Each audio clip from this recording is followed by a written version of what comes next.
Hello friends, केम छो मजामा। Friends, last video में हमने पढ़ा था कंपोनेंट्स ऑफ इकोसिस्टम, राइट। तो हमारे 2 लेक्चर हो चुके हैं और ये 3rd लेक्चर है।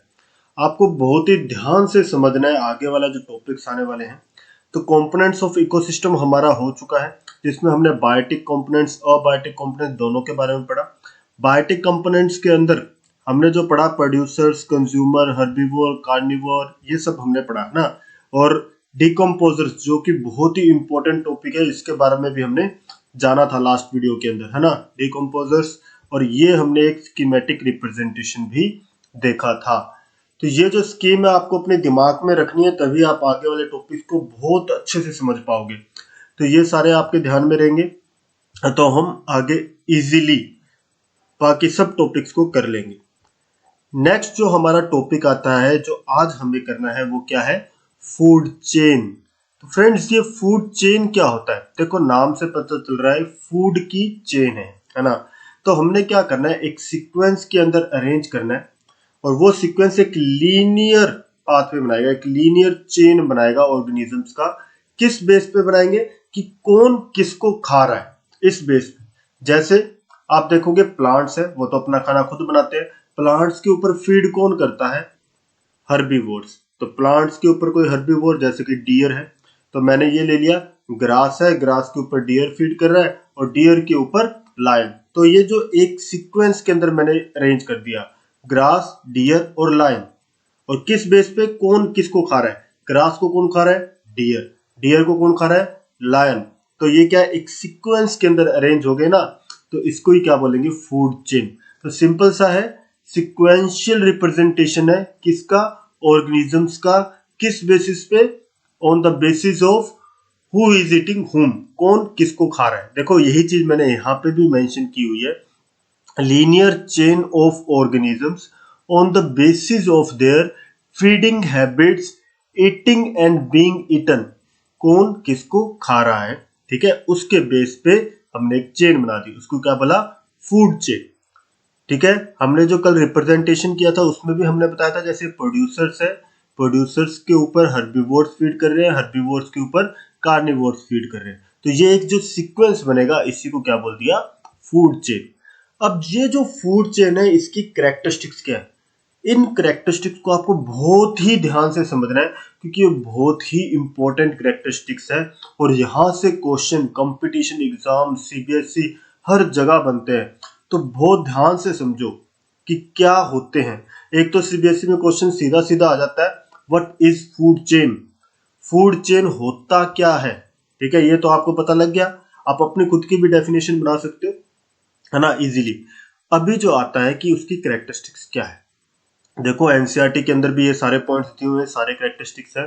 तो मैं वन बाय वन आपको अच्छे से समझाऊंगा। सबसे पहले, इट इज ऑलवेज स्ट्रेट। ये क्या है? एक सीधी होगी और प्रोग्रेस करेगी एक स्ट्रेट लाइन के अंदर। सीधी जा रही है, एक स्ट्रेट लाइन के अंदर प्रोग्रेस कर रही है। कहां से कहां जा रही है? प्रोड्यूसर से कंज्यूमर के पास जा रही है। तो एक स्ट्रेट पाथ फॉलो कर रही है और आगे की तरफ प्रोग्रेस कर रही है सिर्फ, ठीक है, एक ही डायरेक्शन में जा रही है।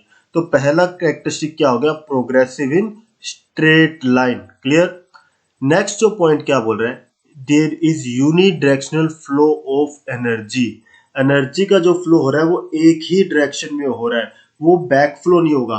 देखो, सन से किसके पास आया? प्रोड्यूसर के पास। प्रोड्यूसर से कहां गया? कार्निवोर के पास। तो सन से प्रोड्यूसर, प्रोड्यूसर से कंज्यूमर्स, है ना। तो इस फॉर्म में फ्लो हुआ है, सन, प्रोड्यूसर, कंज्यूमर। तो ये जो फ्लो है, इसी को क्या बोलते हैं? Unidirectional flow. ये रिवर्ट बैक नहीं होगा, उल्टा नहीं जाएगा। कभी भी प्रोड्यूसर से सन के पास जाती है क्या एनर्जी? नहीं जाती। सन से हमेशा प्रोड्यूसर के पास आती है, क्योंकि वो सन रेडिएशन को ट्रैप कर रहा है और उससे खाना बना रहा है। पर प्रोड्यूसर सन को थोड़ी दे सकता है एनर्जी, नहीं दे सकता। कंज्यूमर प्रोड्यूसर को दे सकता है? नहीं दे सकता। प्रोड्यूसर जो है वो कंज्यूमर को देगा, राइट। तो इसका मतलब क्या हो गया? एनर्जी हमेशा एक ही डायरेक्शन में फ्लो कर रही है। अब एक बहुत इंपॉर्टेंट क्वेश्चन आ गया कि ये जो एनर्जी फ्लो हो रहा है फूड चेन के अंदर, फूड चेन में हो रहा है, प्रोड्यूसर से कंज्यूमर्स के पास जा रहा है। तो ये जो फ्लो ऑफ एनर्जी है वो किस फॉर्म में हो रहा है? किस फॉर्म में हुआ बताओ? फूड की फॉर्म में, ठीक है। मैंने अभी क्या बोला था? फूड चेन क्या होती है? कौन किसको खा रहा है, खा किसको रहा है, फूड को ना, तो वो एज ए फूड, अगर कोई कंज्यूमर प्रोड्यूसर को खा रहा है तो प्रोड्यूसर उसके लिए क्या है, खाना है, फूड है। तो एनर्जी जो फ्लो हो रही है फूड चेन के अंदर किस फॉर्म में, फूड की फॉर्म में हो रही है। ध्यान रखना, अगर आपसे एमसीक्यू की फॉर्म में पूछा जाता है या सीबीएसई पूछती है तो आप क्लियरली बोलोगे कि जो फ्लो ऑफ एनर्जी है वो क्या है, यूनिडायरेक्शनल है। दूसरा, एनर्जी किस फॉर्म में जा रही है, फूड की फॉर्म में जा रही है। क्लियर, बहुत इंपॉर्टेंट क्वेश्चन। अगला देखो, अगला क्या बोल रहा है, अ food chain consist of maximum 4 to 5 trophic levels. तो यहाँ पे मैंने लिखा है मैक्सिमम 4 to 5 ट्रॉफिक लेवल्स होते हैं, पर आप देखोगे एनसीईआरटी के अंदर 3 to 4 भी लिखा हुआ है, या कुछ कुछ बुक में मिल जाता है आपको 3 to 4 और कहीं कहीं पे 4 to 5। पर आपको ये चीज ध्यान रखने की ट्रॉफिक लेवल 5 से ऊपर नहीं हो सकते, 4 तक हो सकते हैं, 5 तक भी होते हैं, 3 वाली भी होती है, पर कभी भी एक फूड चेन 5 से अबव नहीं हो सकती, 5 से ऊपर नहीं जाएगी। जैसे एक सिंपल फूड चेन यहाँ पे दे रखी है, ग्रासेस है, ग्रासेस को इंसेक्ट्स खा रहे हैं, इंसेक्ट्स को फ्रॉग खा रहे हैं, फ्रॉग को स्नेक्स, स्नेक्स को हॉग। तो यहाँ पे आप देखोगे कि ये जो है यहाँ पे कितने 5 ट्रॉफिक लेवल्स है। आप लोगों के दिमाग में ये चल रहा होगा ये ट्रॉफिक लेवल क्या चीज है, मैं बार बार ट्रॉफिक लेवल बोल रहा हूँ, ये ट्रॉफिक लेवल है क्या चीज। ट्रॉफिक लेवल जो है ना, ये कुछ नहीं, हर एक स्टेज है फूड चेन की। जैसे ये प्रोड्यूसर फर्स्ट ट्रॉफिक लेवल है, मतलब ये फर्स्ट स्टेज हो गई। सेकंड जो है हर्बीवोर, जो सेकंड ट्रॉफिक लेवल आप बोल सकते हो, ठीक है। तो हर एक स्टेप या हर एक स्टेज जो है फूड चेन की, उसी को क्या बोलते हैं, ट्रॉफिक लेवल, ठीक है। तो ये जो एक फूड चेन होती है उसके अंदर कितने ट्रॉफिक लेवल, मैक्सिमम 5 हो सकते हैं। जैसे देखो यहाँ पे आपको दिखाया है फर्स्ट वाले में कितने हैं, 5 है, पर इसके नीचे वाले में देखोगे ग्रासेस, ग्रासेस के ऊपर रेड फीड कर रहे हैं, रेड्स के ऊपर स्नेक और स्नेक्स के ऊपर बर्ड। तो ये जो है ये 4 वाली है। क्लियर। तो पर आपको क्वेश्चन क्या पूछेगा कि कोई भी फूड चेन है वो सिर्फ 4 to 5 ट्रॉफिक लेवल तक ही लिमिटेड क्यों है, इससे अबव क्यों नहीं हो सकती, क्यों एक फूड चेन की जो मैक्सिमम स्टेजेस है 5 तक ही है, उससे ऊपर नहीं होती। क्वेश्चन समझ में आ रहा है आपको, क्वेश्चन ध्यान से सुनो। Food chain maximum 4 to 5 level तक ही क्यों होती है, उससे ऊपर क्यों नहीं होती। आंसर बहुत सिंपल है, जब जब वो आगे जाएगा फूड तो एनर्जी लॉसेस होंगे। जब एक ट्रॉफिक लेवल से दूसरे ट्रॉफिक लेवल में जा रहा है तो सारा का सारा फूड वहां नहीं जा रहा, यहाँ पे कुछ एनर्जी लॉस होंगे, सिर्फ 10% एनर्जी ही आगे जाती है। तो अगर 10% गई तो 90% या तो लॉस हो गई या उसने प्रोड्यूसर ने खुद के कामों के लिए यूज कर ली, ठीक है। तो मैक्सिमम अमाउंट तो क्या हुआ, चला गया। हर्बीवोर के पास कितना रहा, सिर्फ 10%। तो यहां से यहाँ पे प्रोड्यूसर से हर्बीवोर तक जाने के लिए एनर्जी बहुत ही कम रहेगी, 10%। इससे आगे गए कार्निवोर्स के पास तो उधर और कम होती गई। तो जैसे जैसे आगे बढ़ रहे हैं एनर्जी लॉसेस होते जा रहे हैं, तो हर ट्रॉफिक लेवल के पास कुछ ना कुछ एनर्जी लॉस हो रहा है। अब क्योंकि एनर्जी लॉस होता जा रहा है तो जब तक यहाँ पहुंचेगा, लास्ट ट्रॉफिक लेवल पे जब पहुंचेगा, तो यहाँ तक पहुंचने के बाद इसके आगे जब इसको एनर्जी ट्रांसफर करनी है वो बहुत ही कम होती है। इतनी कम होगी कि आप, इतनी कम है कि आगे जो है लाइफ को वो सपोर्ट नहीं कर सकता या उसको सपोर्ट या सस्टेन नहीं कर सकता, ठीक है। तो ये जो एनर्जी ट्रांसफर है, क्योंकि आप खुद सोच के देखो, मान लो प्रोड्यूसर के पास कितनी है, 1000 किलो जूल है, 1000 है तो हर्बीवोर के पास 100 रहेगी, कार्निवोर प्राइमरी कार्निवोर के पास 10, सेकेंडरी कार्निवोर के पास 1, टर्शियरी कार्निवोर के पास 0.1, और इसके आगे क्या अमाउंट जाएगा, 0.01। 0.01 बहुत ही कम अमाउंट है एनर्जी का। क्या इतनी सी एनर्जी से वो सरवाइव कर पाएगा, नहीं कर पाएगा, ठीक है। तो यही चीज यहाँ पे बता रहे हैं कि जैसे जैसे एक ट्रॉफिक लेवल से दूसरे ट्रॉफिक लेवल पे जा रहे हैं लगातार एनर्जी लॉस हो रहा है। लगातार एनर्जी लॉस होने की वजह से जब लास्ट ट्रॉफिक लेवल पे पहुंचेंगे, आगे वाले ऑर्गेनिज्म को और एनर्जी देने के लिए नहीं है, बहुत ही कम अमाउंट है, और इतनी एनर्जी से वो आगे वाला ऑर्गेनिज्म सरवाइव नहीं कर सकता। इसलिए सिर्फ 4 to 5 ट्रॉफिक लेवल तक ही एक फूड चेन में पॉसिबल है। समझ में आया, कोई डाउट? तो जरूर लिखना कमेंट बॉक्स पे अगर आपको भी डाउट आ रहा है। बस सिंपल सा चीज है कि एक फूड चेन जो है 4 to 5 ट्रॉफिक लेवल तक ही होती है। क्यों? क्योंकि हर ट्रॉफिक लेवल में क्या हो रहा है, एनर्जी लॉसेस हो रहे हैं। तो लास्ट ट्रॉफिक लेवल के पास बहुत कम एनर्जी है जो आगे वो ट्रांसफर करे और लाइफ को सपोर्ट करे। Simple, clear. उसके बाद एक और इम्पोर्टेंट कि डिकम्पोजर्स को कोई भी प्लेस नहीं दिया गया फूड चेन में। क्यों? आपने अभी फूड चेन देखी, ये एक फूड चेन है, ग्रासेस, इंसेक्ट, फ्रॉग, स्नेक। इसके अंदर आपको कहीं डिकम्पोजर दिख रहा है? नहीं दिख रहा है ना, नहीं दिख रहा ना। तो यहाँ पे डिकम्पोजर को कोई भी प्लेस क्यों नहीं दिया गया? बताओ, डिकम्पोजर्स का काम क्या होता है? कोई भी डेड ऑर्गेनिज्म होगा उसको खत्म कर देगा, है ना, उसको ब्रेक डाउन करेगा और न्यूट्रिएंट्स सोइल में पहुंच जाते हैं। अब ग्रासेस मरेगी तो उसके ऊपर भी डिकम्पोजर्स काम करेंगे, इंसेक्ट्स मरेंगे उनके ऊपर भी डिकम्पोजर वर्क करेंगे, फ्रॉग के ऊपर भी वर्क कर सकते हैं, स्नेक के ऊपर। तो सभी लेवल पे तो काम कर रहा है डिकम्पोजर। तो डिकम्पोजर जब हर लेवल पे काम कर रहे तो कहाँ रखोगे आप उसको फूड चेन में? इसलिए बहुत ही डिफिकल्ट था डिकम्पोजर को कोई भी प्लेस देना फूड चेन के अंदर। तो इसलिए फूड चेन के अंदर डिकम्पोजर्स को नहीं डाला गया। आपने जो पहले साइकिल देखा था, यहाँ पे मैंने आपको बताया था हर लेवल से क्या हो रहा था, डेड मैटर आ रहा था और डिकम्पोजर उसके ऊपर वर्क कर रहा था। तो डिकम्पोजर्स को आप कहीं पे भी फूड चेन में नहीं रख सकते क्योंकि वो हर लेवल पे वर्क कर रहा है। राइट फ्रेंड्स, ठीक है, ध्यान रखना है आपको ये चीज। अब देखो यहाँ पे आपको अलग अलग तरह के इकोसिस्टम दिखा रखे हैं, ठीक है। प्रोड्यूसर्स कौन है, हर्बीवोर कौन है, कार्निवोर्स कौन है, वो सब भी बता रखा है। तो आप इसका स्क्रीनशॉट ले लो और ये आपको ध्यान रखने हैं कि कौन सा कहाँ आता है, ठीक है। क्योंकि जब बोर्ड के अंदर क्वेश्चन क्या आता है, सीबीएसई बोर्ड में जब क्वेश्चन आता है वो बोलते हैं कि आप एक फूड चेन बनाओ ग्रासलैंड इकोसिस्टम की। तो ग्रासलैंड इकोसिस्टम के आप तीनों में से कोई भी एक याद कर लो, वो बनाओगे। एक्वेटिक इकोसिस्टम की बोल रहा है तो एक्वेटिक इकोसिस्टम की बनाओ, है ना। फाइटोप्लैंक्टन, जू plankton, small fish, large fish. मैं बात करूंगा अभी ये फाइटोप्लैंक्टन, जू प्लैंक्टन क्या होता है। मेरे को पता है आपके दिमाग में डाउट आ रहा होगा, यार ये क्या चीज आ गया, ये नाम तो पहले सुना ही नहीं था। इनके बारे में भी बात करूंगा अभी। फॉरेस्ट इकोसिस्टम हो गया, ठीक है, तो फॉरेस्ट इकोसिस्टम का भी ध्यान रखना है। वहीं डेजर्ट इकोसिस्टम हो गया, डेजर्ट इकोसिस्टम के अंदर ये सब आ गए।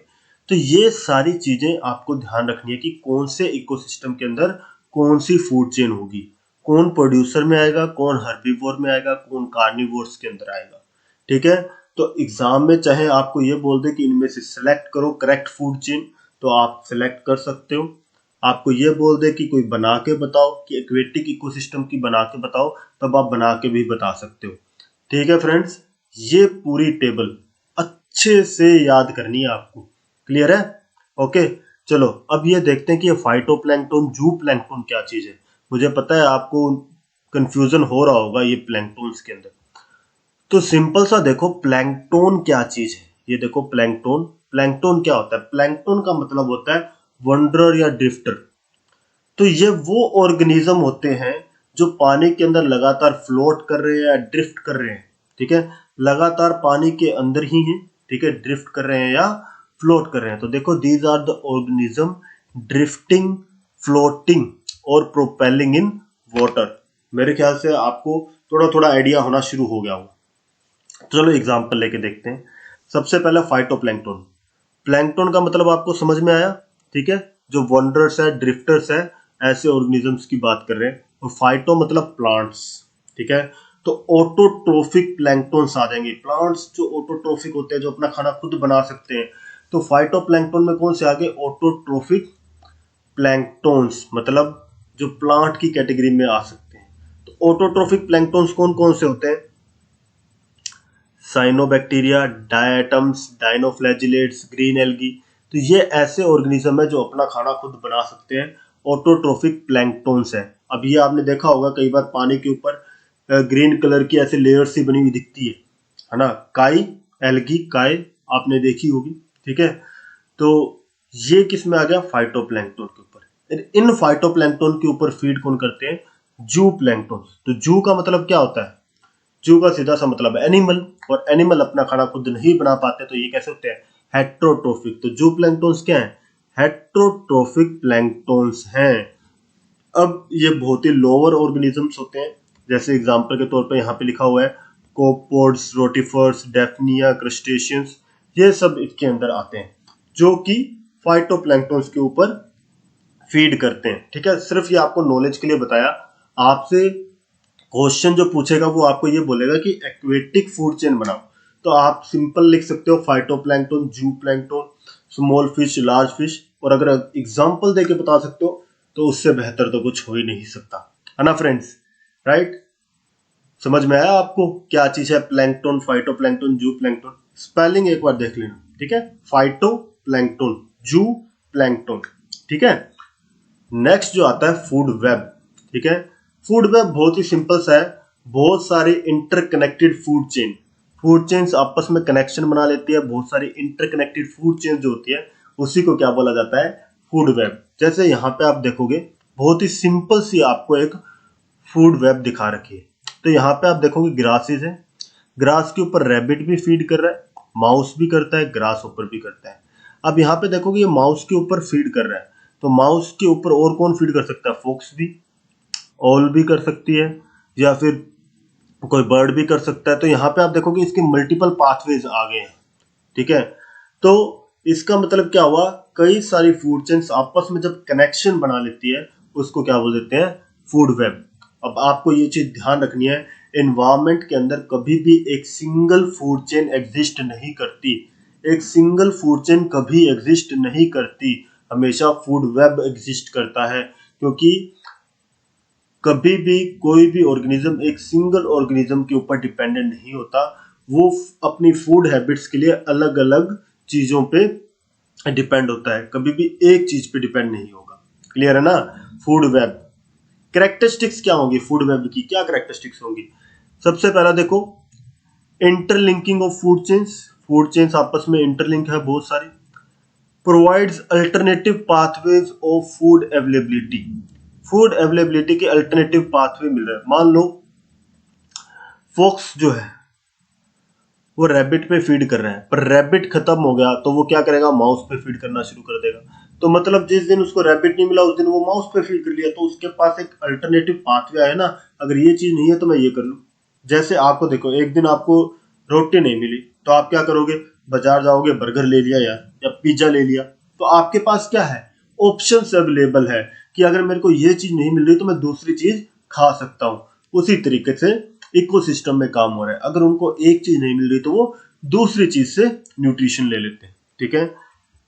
ओवर पॉपुलेशन को चेक कर रहा है, ओवर पॉपुलेशन नहीं होने दे रहा, किसी की पॉपुलेशन को ज्यादा इंक्रीज नहीं होने दे रहा। जैसे माउस की है, माउस की पॉपुलेशन को कंट्रोल कौन कर रहा है, ऑल भी कर रहा है, फॉक्स भी कर रहा है, बर्ड्स भी कर रहे हैं। तो ये क्या कर रहे हैं, उसकी पॉपुलेशन को कंट्रोल कर रहे हैं।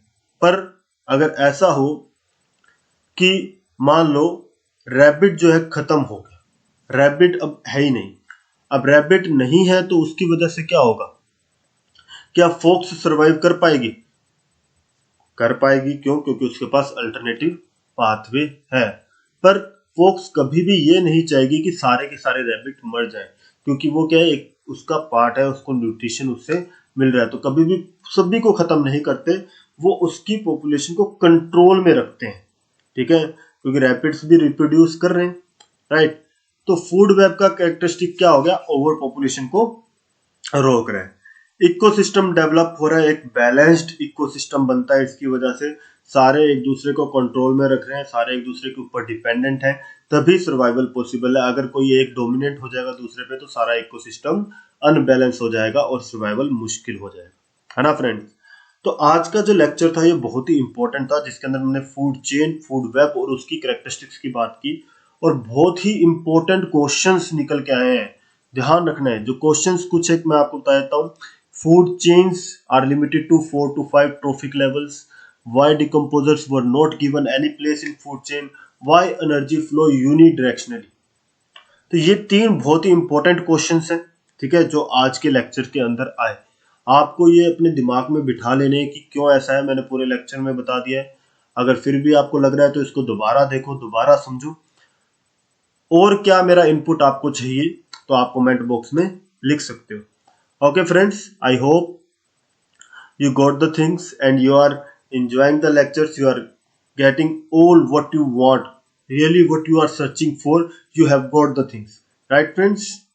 Okay friends, have a nice day. I will be back with a new video soon. Okay friends.